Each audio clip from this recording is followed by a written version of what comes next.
Welcome, everyone. Thank you for joining our ninth summer web series session. We're very happy to have you all here, and we are very fortunate to have Pat joining us today. Pat runs his own consulting firm. And before that, Pat was president of McGarry Bowen and president of Translation and CEO of BBH and COO of McCann and CMO of Travel Channel. I think I got them all, or most of them.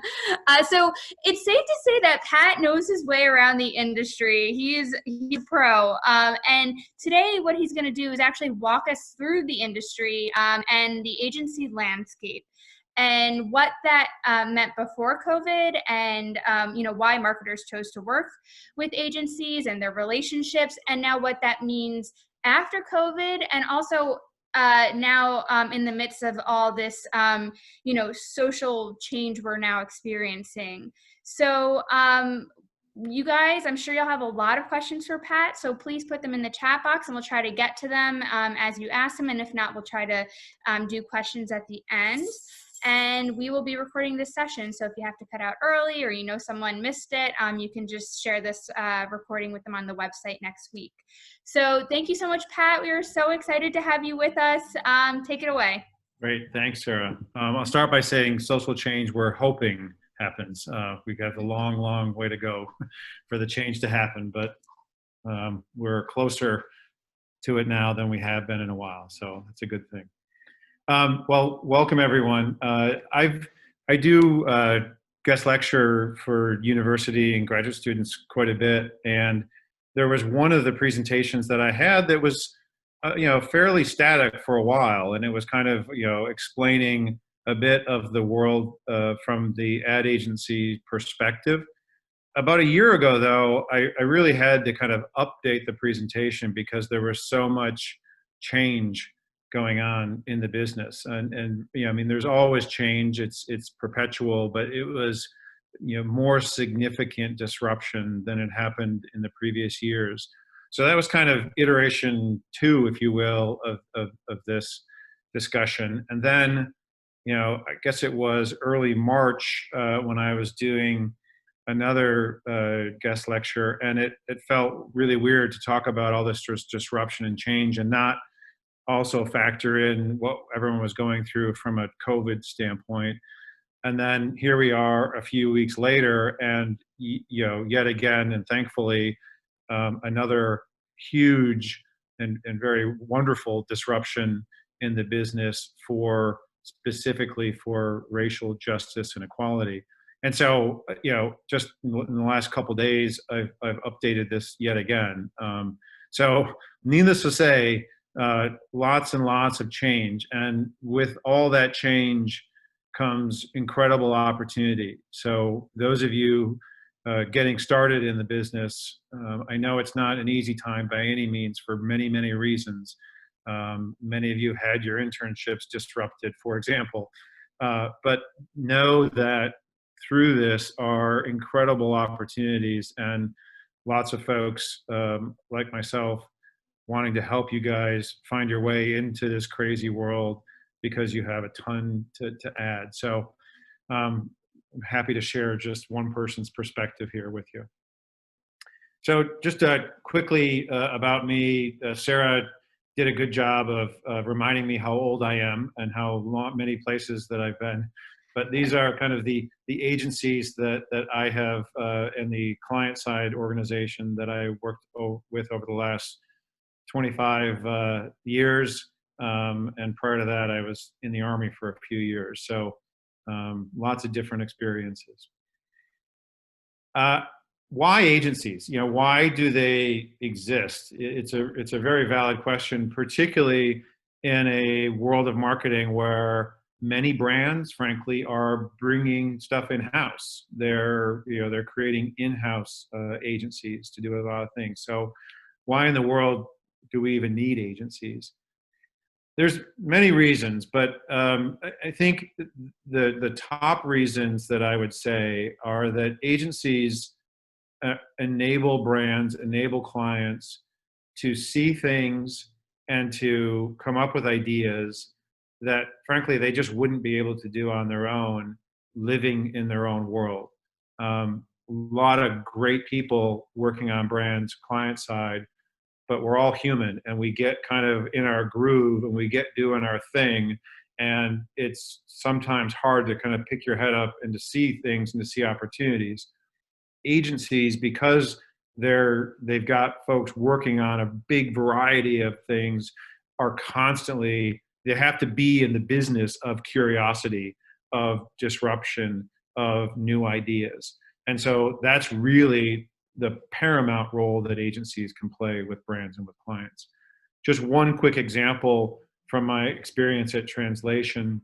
One of our clients there was the Brooklyn Nets. And we worked with them to develop their positioning and their strategy.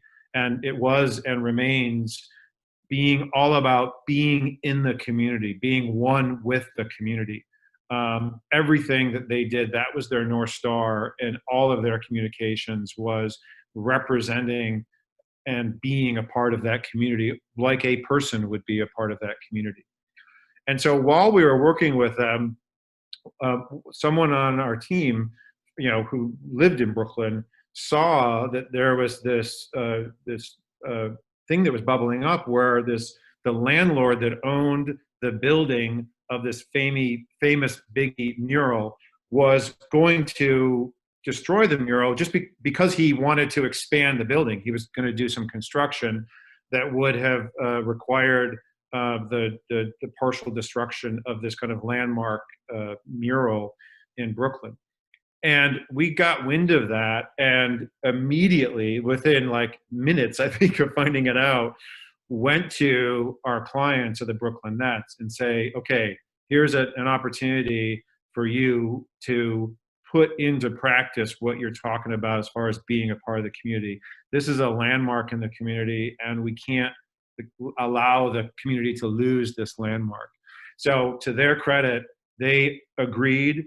We immediately worked with them, and together went to the landlord, worked with the landlord on and getting an arrangement with him, so that in convincing him and helping him to see kind of the monumentalness of this landmark, and we're able to convince him not to do the destruction that would have been related. And then there was a bunch of kind of social stories that came out of this, and the Brooklyn Nets were very lightly connected with it, because there's a place where you can kind of do too much doing something like this as a brand, but we helped them with the kind of the right amount of involvement here, so that they could demonstrate in actions what they were doing to be a part of the community. So one example of what agencies can do. This is an old chart from many years ago, my McCann years. McCann has worked with MasterCard for many, many, many years, and was the author of the Priceless Idea and that campaign that has endured.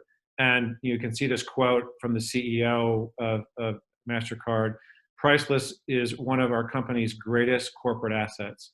So an agency working with the client came up with this idea, and very importantly has fed and nurtured and developed this idea for many, many years, and helped MasterCard grow that business significantly.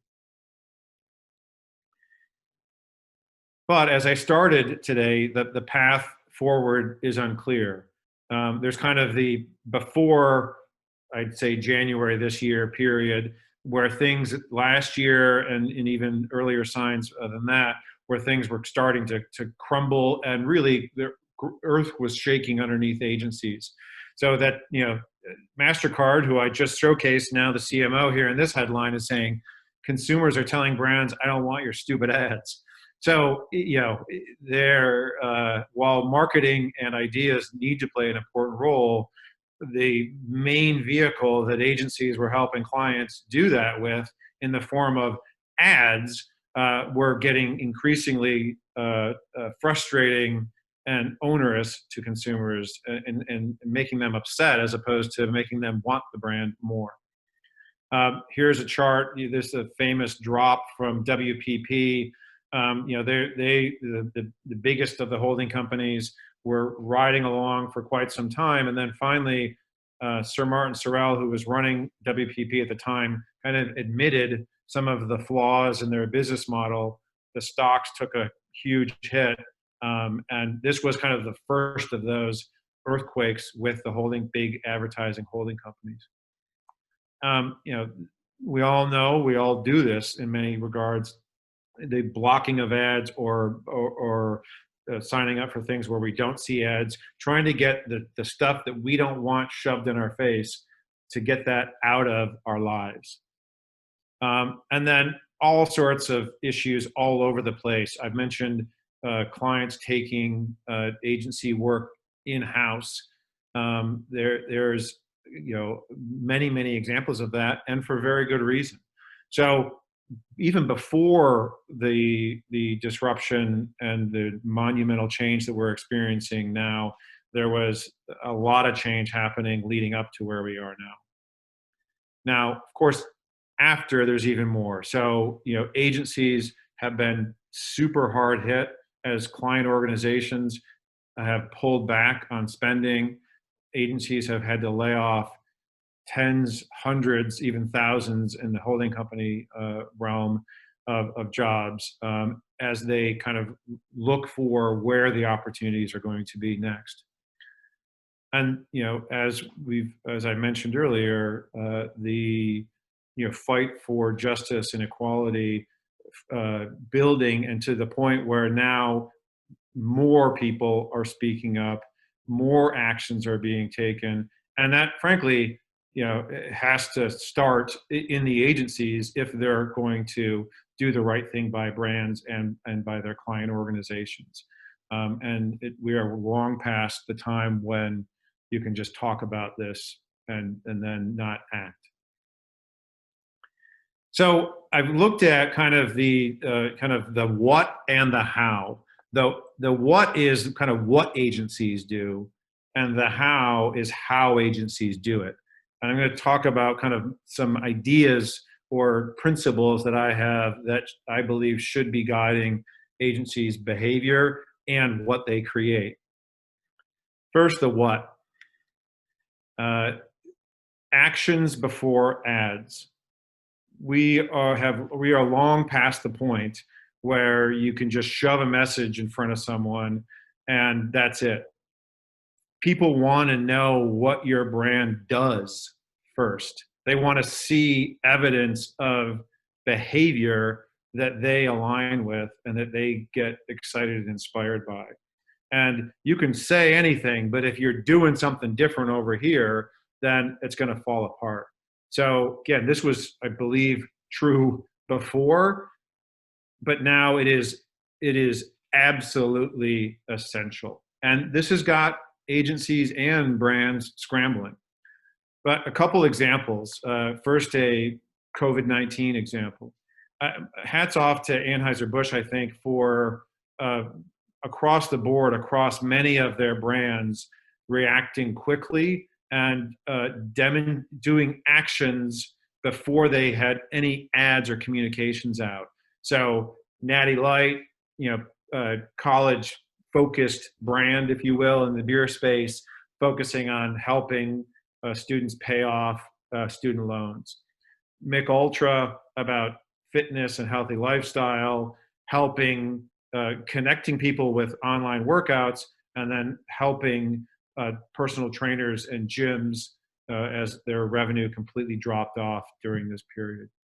And then Bud Light, the flagship, connecting pubs and restaurants with consumers so that they could easily find ways that they could take out and still support these institutions. So examples of actions before ads.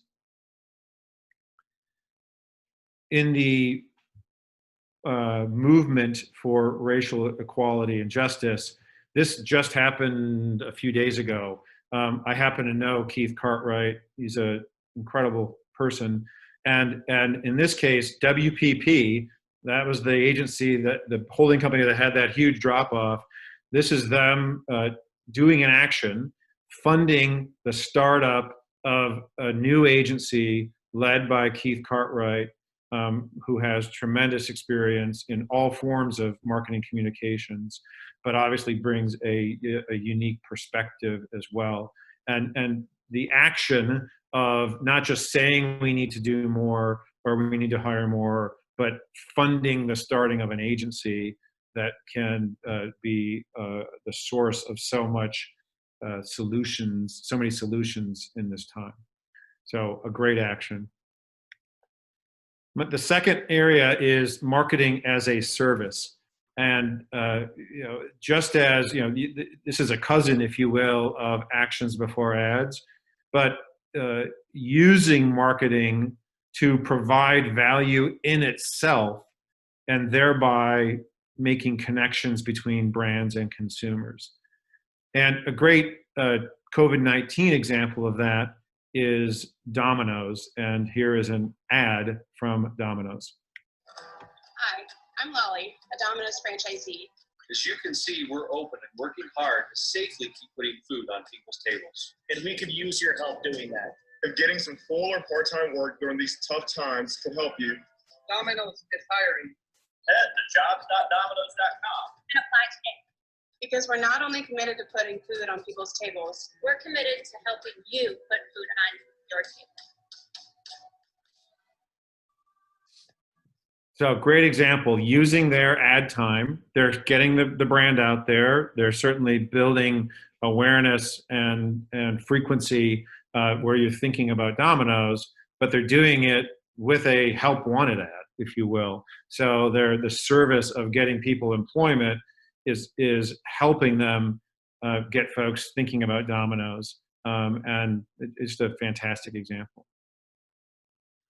Now, there's several examples in the movement area, but there's been all sorts of there's been stuff I think that would say yes, that's strong and good, and there's stuff where I'd say it's a bit lip service and not enough. Just a couple examples here, and I'm sure you guys could point to many others as well. Glossier not only donating significant chunk of money to organizations that are fighting for racial justice, but also connecting it to what they do in the industry that they're in, allocating funds in the form of grants to Black-owned beauty businesses, again, tying it into what they are as a brand. And I did also check out kind of their staffing and leadership, and while it could be better, they're better than most in kind of their starting point from a talent standpoint. The second example I have here is a Minneapolis restaurant owner who, in essence, allowed his restaurant to be a staging area for folks forming to do protests. So again, a unique way of getting folks to connect with your brand, but a way that is a service first that will then pay dividends down the road to your business. The third area that agencies need to help brands with is being a part of culture. Many examples here. I picked one from a COVID standpoint that was super simple, and I love the simplicity of this. This was from Paris when, Burger King needed to shut down because of virus concerns. What did they do? They took out an ad and they told you how you could construct your own Whopper. So obviously they're not driving business to Burger King at this point. They're driving other people's business, but that says something about them and their being a part of culture, being a part of the moment that is bigger than driving immediate sales that will again pay dividends to them down the road.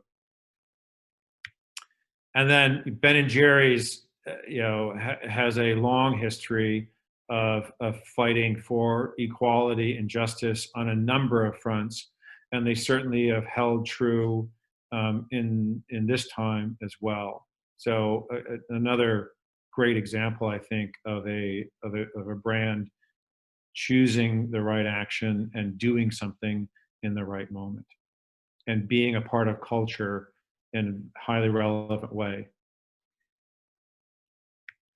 So those are the three whats that agencies need to help brands with. Equally important to the whats, I believe, are the hows. How they are operating, and what underpins their operation that enables them to do the whats. So here I'm starting with kind of an overall one for the movement for racial equality and justice.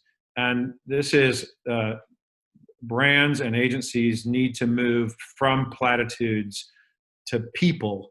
And people here is, I'm talking about employing folks at all levels in the organization in all different ways. And there's been a few kind of great examples, I think, where Joe Anthony, who I know is a fantastic person and a good friend of mine, he came out with this and wrote this great piece, Black New Deal, where he kind of spells out actions that agencies and brands need to take. Very strong advice and counsel on real things that they can be doing. As you'd expect, a lot of it has to do with getting people of color in leadership positions, both at the agency level and at brand organizations. And the second piece here is another piece that was written by a collection of Black advertising professionals, again, providing very concrete steps and actions that in this case, agencies can take to put their money where their mouth is and actions where their talk is. So I can't stress this enough. This and you guys know this because you're facing the challenges of getting into a business that has not been very creative in how we have enabled people, different people from different walks of life to get into this business. So feel great about these initiatives, and I feel great, frankly, about instituting these with the clients that I'm working with. All right, so three more now in the how. Relay race to Scrum. The ad world has a very long history of kind of relay race type of operations where the account person would get the brief from the client and hand off to the strategy person, who then would write the brief and then hand it off to the creative team, and then the creative team hands off to the producer and the production company. And this, this process not only takes a very long time, but it ultimately doesn't lead to, in many cases, the best work because folks are kind of working in isolation or with limited exchanges across the different disciplines. A scrum, as those of you who know rugby may understand, it is not a relay race. You are literally in it together, arms wrapped around each other, working through things. And and I'm not saying that everything should be done by a group, but there's more and more opportunities to bring different kinds of people in different disciplines together, to work together and to work more collaboratively, to get to ideas faster and to get to richer, deeper ideas that will have even greater impact because they have the value of the perspective and the experiences of different people. So this is an ad, so it's kind of a weird thing to talk about when I've already been kind of dissing on ads, saying we don't want stuff shoved in front of people's face. There is still a role for ads, and I'll kind of conclude with that as well. But the reason that I'm putting this here is that this ad was created within a couple weeks, and it was created in a very non-conventional way. American Airlines had employees shoot footage for this. They had their agency people shoot footage for this, and they had a small crew, like a 3-person crew, that went to whatever airport was near them to get some footage. And then they put all that together. I don't have the specifics on what it cost on this, so I don't want to overstate that, but I gotta believe that this, not only did this condense the time to something like probably like a couple weeks, the cost had to be a fraction of what American Airlines had been spending on ads. And as I think you'll agree, it turned out pretty damn good. It's easy to be an airline when there are blue skies ahead. But in our 94 years, we've weathered many hard times, coming out the other side, always better, always stronger. And as we move forward, one thing stays on our minds. Why do we fly? We fly because people need to get home, and life-saving equipment needs to get to the lives that need saving. We fly because you're doing your part to keep the world moving, and we want to do our part too. And we keep flying for one reason. You. You are why we fly. So something tells me the next time someone proposes to American Airlines that they need to spend $2 million on an ad and take 3 months, they may think differently. And that's what a Scrum can enable you to do. This is another example of invention, and it's specifically it's enabling agencies to make money in different ways. So that's the second area here, is making money in different ways. Historically, agencies have been paid by the hour. It's going to take 10 hours to do this, or it's going to take 100 hours to do this, and here's the average cost per hour, and this is what you get paid. The challenge with that is, those of you who are econ junkies know that is, where there's opportunity, bunch of companies jump into the mix, and suddenly you've got an oversupply. And what happens when you have an oversupply? Prices go down. And in the agency world, what that means is if you're getting paid by the hour, and then there's an oversupply, there's suddenly huge competition. And I think it would take $10 to do something, there's going to be another agency that says, you know what, I'll do it for $9. And there's going to be another agency that says, I'll do it for $8. And suddenly, and as crazy as this sounds, you have agencies almost giving stuff away because they need to keep the lights on, and getting $5 is better than getting $0.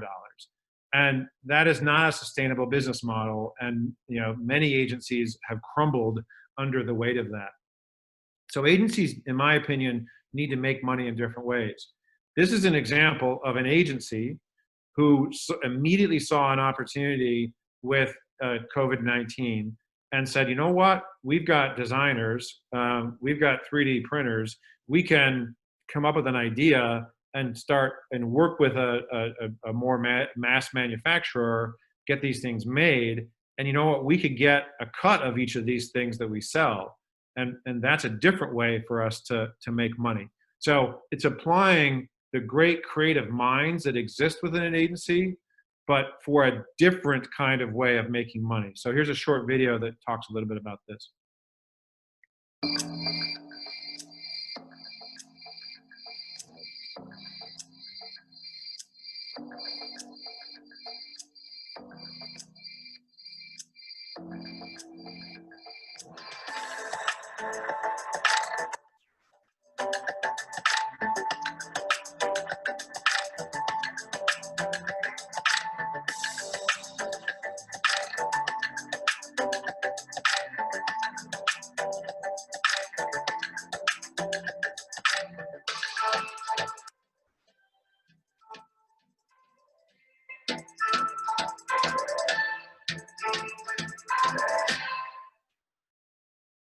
You know that's an agency person because he's got the cool hat on there. It's a dead giveaway. So the third area that I think should impact the way agencies operate, and we're already seeing some examples of this, are from silos to seamless physical and digital activity, let's call it. You'd be amazed at the number of client organizations that I still work with where digital sits over here and other things, including marketing, sit over here. There's less of them, thankfully, but there still is too many places where those things are separate. And agencies have an opportunity to help their client brands seamlessly integrate physical and digital.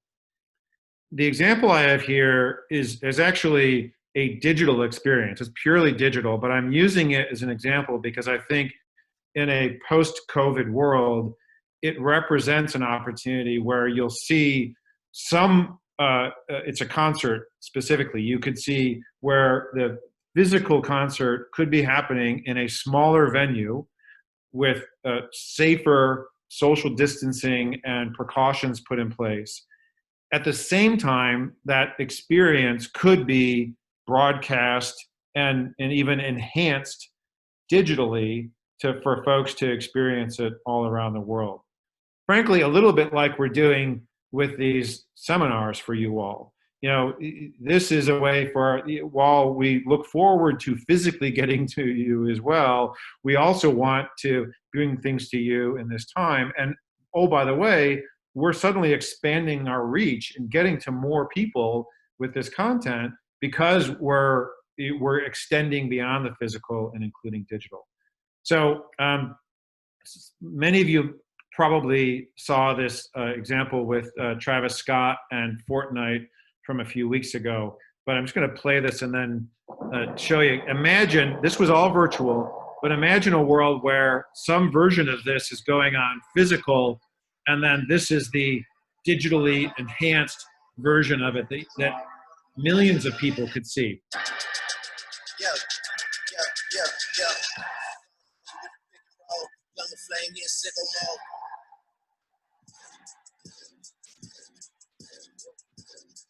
This here with all the ice on in the booth. At the gate outside, when they pull up, they keep me loose. Yeah, jump out, boys. That's Nike boys up in our coast. Way too big when we pull up, give me the loot. Was off the Remy, had up at post. Had to hit my own. So you get it. You can, I'm sure, see how this could be this combo physical digital experience, and kind of everyone wins that way. All right, so we've talked about some of the what agencies do that and how they help create content, create experiences, create connections between brands and consumers. And we've talked about the how agencies operate that enable them to continue to bring amazing breakthrough ideas and different ways of doing business to their client relationships. Ultimately, however, the value of emotional storytelling will not go away. So this is very much an and, not an or. And we have to remember this, that the emotional storytelling will always play a role. It just can't play the only role. And if you can do all of these things, then you're going to have an amazing mix and build incredibly strong relationships between brands and consumers. So just a couple examples of strong emotional storytelling, super relevant for today.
And the second one I'm going to show you was created by Keith Cartwright's new agency.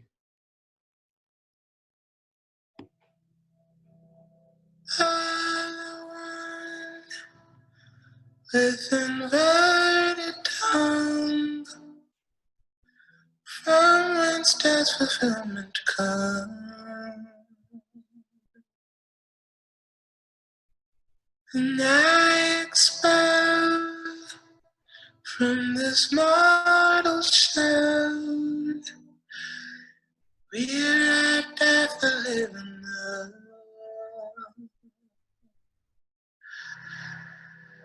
Though you say what I can't see,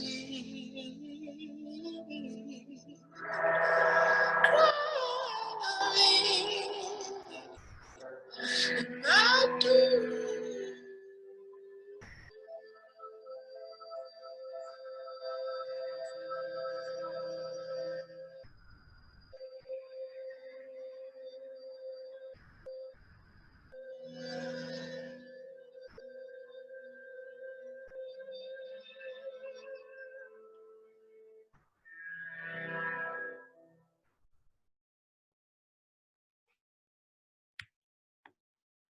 That's it. I'd love to discuss anything or answer your questions.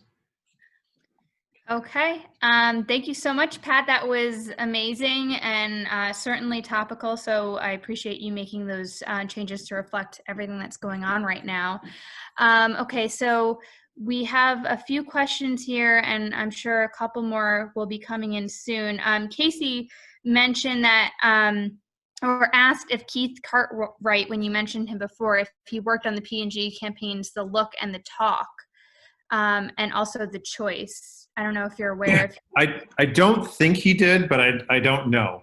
But I know that I think that they've kind of aligned Keith's agency with Gray, and I think Gray has done P&G work in the past. So that might be the connection. Okay, thank you. Okay, so Anastasia is asking, or she said that she's interned at a big agency which had a goal of having their employee population reflect the U.S. population by the end of 2019. So having the same percentage of men and women or different races employed at the company that reflects, the current status of the United States.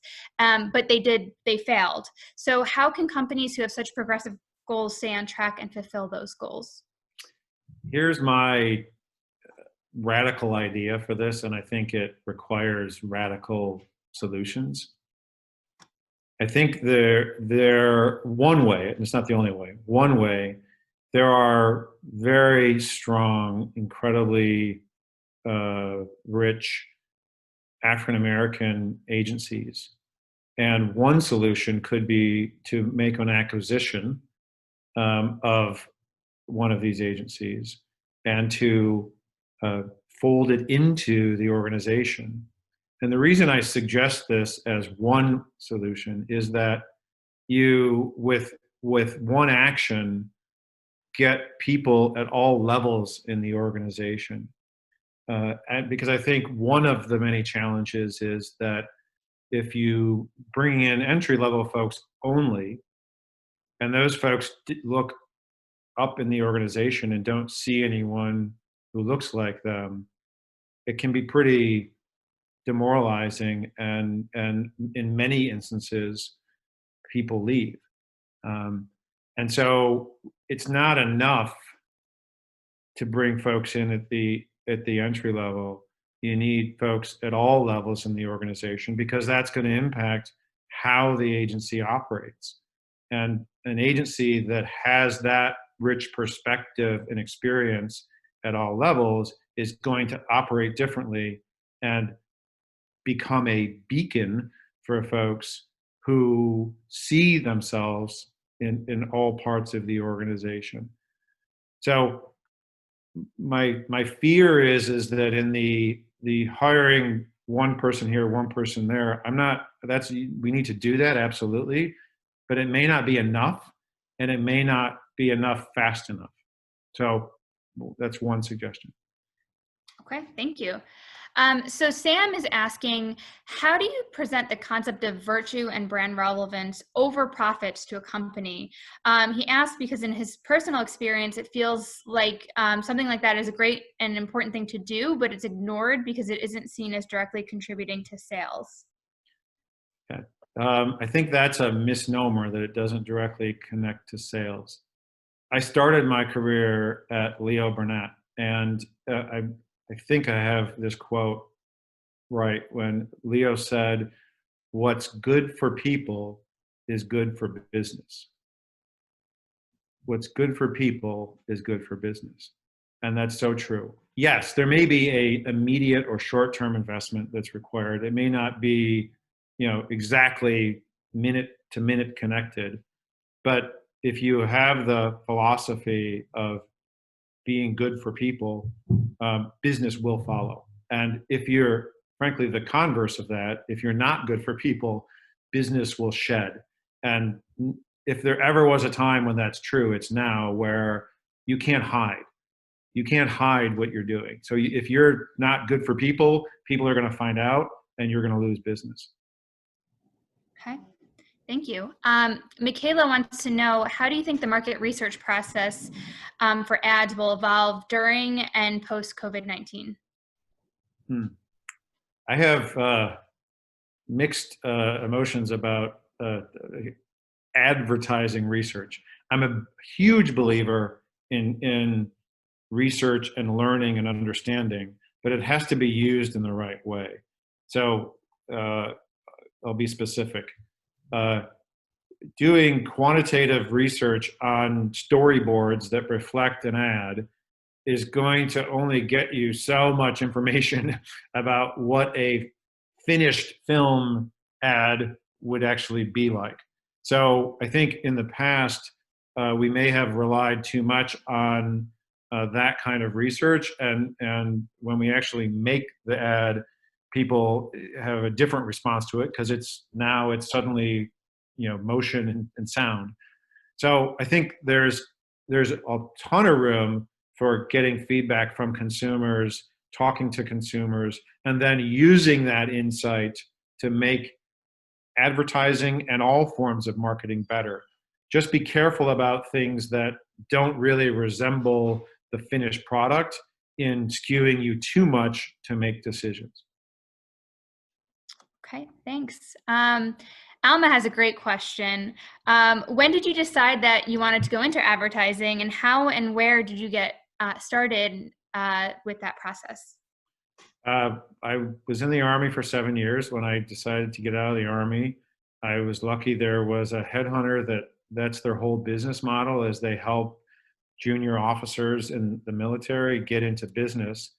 And it just so happened that Leo Burnett was the only ad agency that was using this particular headhunter as a source of talent. And they happened to be at a career conference that this headhunter set up, and I met them. And so it was a ton of luck, to be blunt. I didn't know what the heck I wanted to do, but when I found out about this thing called advertising and marketing, and the variety of things you got to work on, and the variety of the business problems you got to work on, and the mix of analytics and creative and everything in the middle, and all the different kinds of people that you worked with because of that, I don't know, I just was drawn to that, and it's proven out kind of what I hoped it would be at the time. And it is that incredible mixture of all that stuff that why I've stayed in it for so long. Okay, great. Okay, so Tony Ann says that she has a weird question, although I don't think it's weird at all. I think it's actually brilliant. What steps do you think one should take to make it to the table where people are making marketing decisions that influence culture? I mean, you got to first get the jobs. So I think I'll answer that first. It's first networking and doing things like you're doing here, meeting different people, having different conversations, and using those to then get doors opened and introductions made for you so that you can have the right conversations and get your foot in the door and get a job. Once you're in the job, then it's, demonstrating incredible value above and beyond kind of what the job description says. It is being insatiably curious and always being that person that is bringing ideas and different ways of thinking and different ways of operating to the table. And if you're in the right kind of organization, that will be seen. and you will get more and more responsibility because of that. You probably won't get it as fast as you'd like.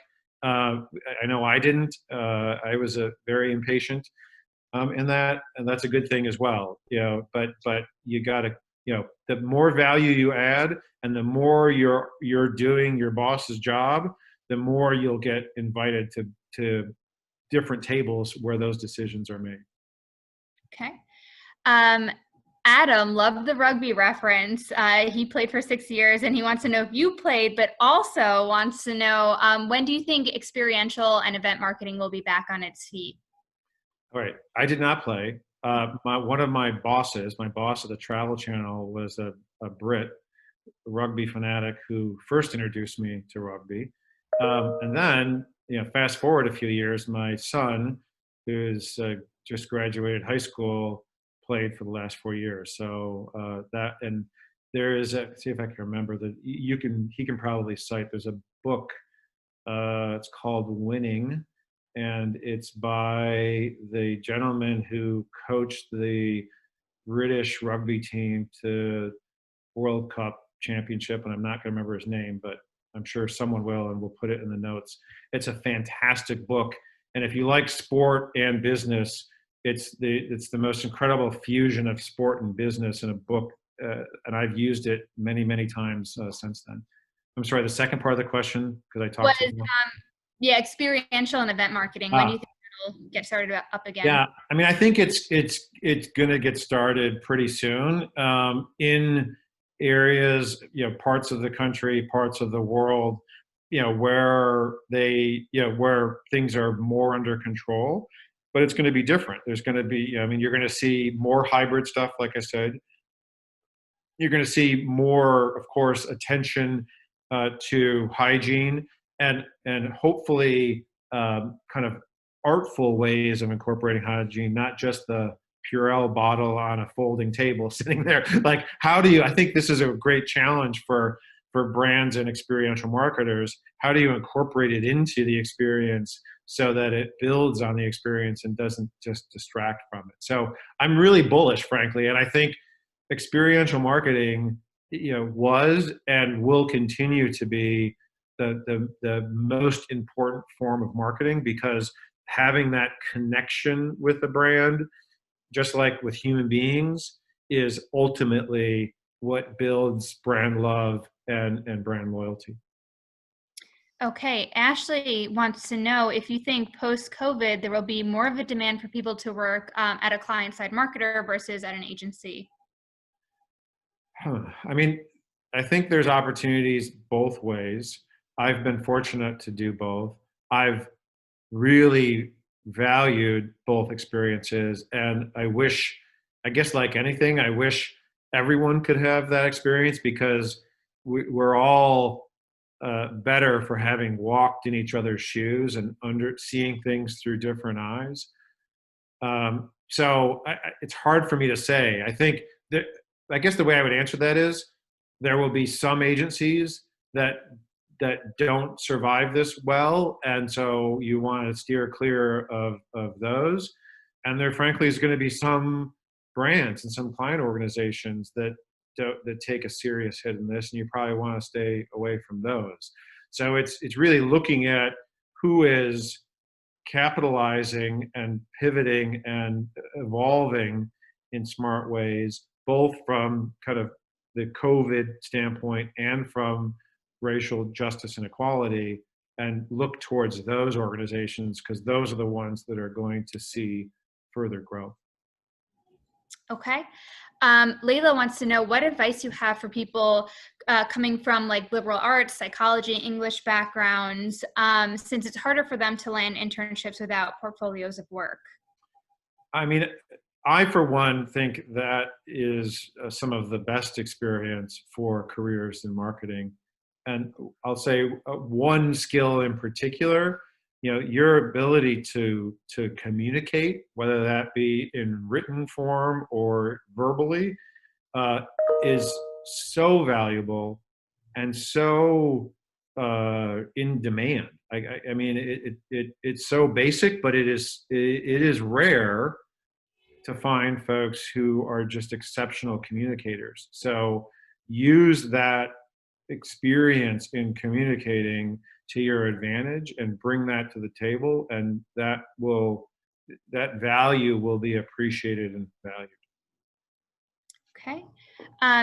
Hi Young said, with the examples of the ads that you showed, how do you think that these efforts to be both timely and benevolent, like promoting anti-racism, can be sustainable in advertising and not just one-hit wonders for that company? Well, I think it has to be the actions and then the ads. So it will be a one hit if you're only doing an ad. If it is fundamental to how you behave as a brand, starting inside your organization and then extending out to how you behave in communities, then it will be a natural flow. But you have to have actions before ads. Okay. Amanda is wondering how you manage to stay dynamic in your career and if you have advice on how to pivot effectively when it's time for a change. For me, it's so much of it has been I know networking probably is kind of a bit of an amorphous or I don't know word, but for me that's really what it is. I am insatiably curious to learn from, talk to, experience other people, senior people, junior people, peers. Like I really value that, and I sincerely, get something out of every interaction, and hopefully I give a few things as well. And every job, every opportunity I've gotten is because of that kind of insatiable need to connect with human beings and to help them and to benefit from them in lots of different ways. So I can't emphasize that enough. Start now. You will learn so much and the value will be great, and then it'll come back to you. Okay. Ping has worked a couple of years already, but is now back in school in an advertising program, hoping to make his career shift. And entry-level roles seem to not be challenging enough. So what's your advice for people like Ping who are aiming for more senior roles in the industry but lack experience? Yeah, it's tricky. I mean, I think you may have to get in a role that may seem a little junior, but then demonstrate the value, and that will then give you more. Believe me, there is, agencies especially, folks have to do a lot, and those folks that can do more and do stuff beyond their exact job description are the ones that get more, because there is frankly too much to do. So there's usually not a shortage of things to do.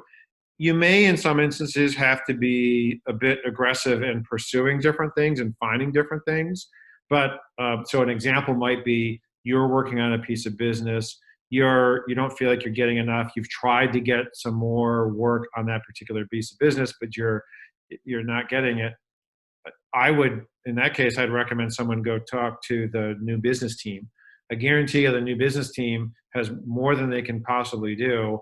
And if you could help the new business team, that can be good for you to get different experience. And it's good for them because their plate is overflowing 9 times out of 10. Okay, great. Amanda has a follow-up question. Great question. When you suggest holding companies make acquisitions of agencies that are Black or minority owned and operated, how can you ensure that the culture of those shops aren't just being squashed by overwhelmingly white holding company leadership? Yeah, I mean, it certainly wouldn't be the first time that a holding company acquired any agency or any asset and squash the life out of it. That has happened. That happens in every industry where M&A, acquisitions happen. I think specifically when it comes to the ad holding companies, I think many have learned the lesson the hard way, and they've got the evidence to show what happens when they do that, and the value of that business goes down. So I'm not saying that all of them have learned their lesson and it'll all be wonderful moving forward, but there is a greater likelihood that folks understand that better and have learned from that and put things in place. The other piece of it I say is, the agencies that are being acquired have to be really selective and particular about who they join. It really is, like any kind of relationship or marriage, it has to be two-way. And the agency being acquired has to feel fantastic and has to do the due diligence on the agency that's acquiring. And if you do the proper due diligence, you'll be able to figure that out with greater certainty than kind of just going through the normal process. Okay, I think we have time for just 2 more questions. Nicole wants to know what advice you have for getting the most out of a virtual internship and building those relationships without the face-to-face interaction. I think it comes down to just adding as much value as possible, seeking out different opportunities, and being flexible in what you're willing to do and how you're willing to work with the team.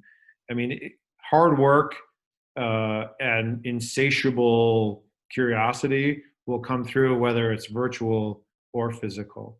I really believe that, and I've now seen it now for the last 3 months we've been operating this way. I probably would have been more skeptical prior to this, but I've seen it now, and it can really work. Okay, great. And Jason wants to know, what is the value of a holding company today, and what role do holding companies play in a post-COVID world? With everything we're seeing today, should they be allowed to fail or be broken up?